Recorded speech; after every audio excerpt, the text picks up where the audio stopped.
एक ही पार्टी में रहते हुए नेताओं के बीच मतभेद और मनभेद हुआ करते हैं। कांग्रेस को लेकर कई बार बहुत सारे सवाल उठते हैं कि कांग्रेस के नेता अगर आपसी ताल्लुकात को बेहतर कर लें तो बहुत हद तक कांग्रेस मजबूत हो सकती है।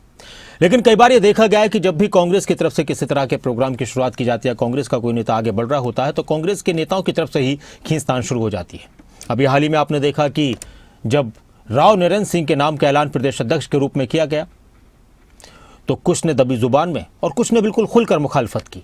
कैप्टन अजय यादव ने खुलकर कहा कि यह फैसला सही नहीं है, इस पर पुनर्विचार करना चाहिए, ये फैसला राहुल गांधी के हिसाब से नहीं हुआ। इस तरह की बातें उनकी तरफ से की गई। हालांकि राव नरेंद्र सिंह ने उनसे मुलाकात भी की, इस तरह की भी खबरें सामने आई। इसके अलावा कांग्रेस की गुटबाजी को लेकर कांग्रेस के नेता खुलकर बोल चुके हैं कि गुट हैं तो हैं, दूसरी जो पार्टियां हैं, विरोधी पार्टियां हैं, वो तो तंज करती ही हैं। बहुत सारे राजनीतिक जानकार ये भी कहते हैं कि कांग्रेस के नेता, ठीक है, मतभेद हर पार्टी में, बीजेपी के भी बहुत से नेताओं में देखा जाता है कि एक दूसरे से नाखुश रहते हैं, एक दूसरे पर इशारों में या कई बार डायरेक्ट टिप्पणी कर देते हैं। अक्सर पार्टियां जो बड़ी पार्टियां होती हैं उनमें बहुत सारे नेता एक जगह होते हैं तो वो कुछ न कुछ दूसरे नेताओं के बारे में, उन्हीं पार्टी के नेताओं के बारे में बोल दिया करते हैं।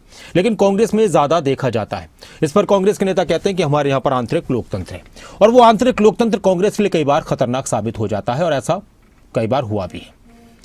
अब ये बात इसलिए की जा रही है कि कांग्रेस के दो नेता हैं, एक हैं जयप्रकाश उर्फ जेपी जो हिसार से मौजूदा सांसद हैं और एक हैं विजेंद्र सिंह जो हिसार से पूर्व सांसद हैं, लेकिन वो बीजेपी के टिकट पर सांसद चुने गए थे, लेकिन फिर बाद में कांग्रेस में शामिल हुए।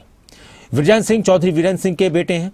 चौधरी वीरेंद्र सिंह कांग्रेस के वरिष्ठ नेताओं में शुमार किया जाता है और जयप्रकाश उर्फ जेपी कई बार निर्दलीय भी चुनाव लड़े और अब कांग्रेस के नेता हैं। कांग्रेस के टिकट पर वो यहाँ से सांसद बने।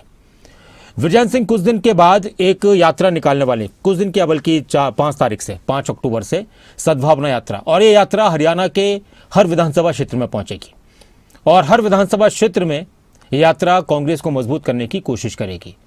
विजेंद्र सिंह का कहना है कि हर जगह कांग्रेस के नेताओं को निमंत्रण भेजे गए हैं और कुछ इस तरह की खबरें भी आई थी कि कांग्रेस के नेताओं को हाईकमान की तरफ से कहा गया है कि इस यात्रा में सहयोग करें। इस तरह की खबरें आई थी, हम इसकी पुष्टि नहीं कर रहे, लेकिन और इस यात्रा को कांग्रेस की यात्रा कही जा रही है। तो कांग्रेस के कुछ नेता कह रहे हैं कि हो सकता है कि इनकी पर्सनल यात्रा हो। और विजेंद्र सिंह का ये भी कहना है कि वो कोशिश करेंगे कि एक साथ कांग्रेस के नेता नजर आएं। यात्रा भी शुरू नहीं हुई है, वार पलटवार पहले शुरू हो गया। जयप्रकाश उर्फ जेपी ने कहा कि हमें तो पता नहीं है कि यात्रा का कोई निमंत्रण नहीं आया और हो सकता है कि उनकी पर्सनल यात्रा हो।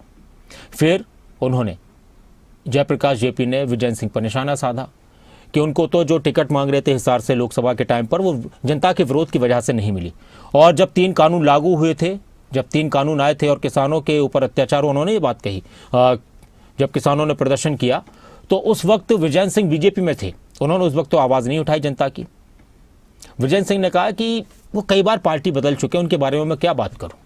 तो आप इससे अंदाज़ा लगा सकते हैं कि जो जानकार होते हैं, राजनीतिक जानकार, वो जब ये कहते हैं कि कांग्रेस के नेताओं को ऐसे वक्त में संयम रखना चाहिए अपनी। अभी इस तरह की बातें ठीक है, अगर किसी जगह पर 2 बड़े नेता एक जैसे मुकाम पर और दोनों ही उसी तरह की राजनीति करने वाले हों, बीजेपी में भी हों, तो वो भी कई बार उनके मतभेद नजर आ जाते हैं, लेकिन कांग्रेस वाले खुलकर दिखा देते हैं।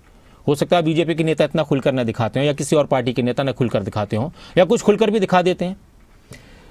तो अब ये दोनों ही नेता हिसार से राजनीति करते हैं। विजेंद्र सिंह हिसार के सांसद रह चुके हैं और जयप्रकाश अभी सांसद हैं। विजेंद्र सिंह उचाना से चुनाव हारे थे, सिर्फ 32 वोटों से चुनाव हारे थे वो। लेकिन इस वक्त जो ये वार पलटवार देखने को मिला है, ये बहुत सारी बातें कांग्रेस को लेकर चर्चाओं में ले आया है। किस तरह के बयान एक दूसरे के खिलाफ दिए गए हैं वो आप सुनिए। चौधरी वीरेंद्र सिंह तो नया बीजेपी में था, आया है, बुजुर्ग हो गया और रिटायर हो लिया। उनकी बात का तो अपन है, क्योंकि वो एक्टिव पॉलिटिक्स में है, पार्टी छोड़ के आए थे, पता नहीं क्या संदर्भ होगा।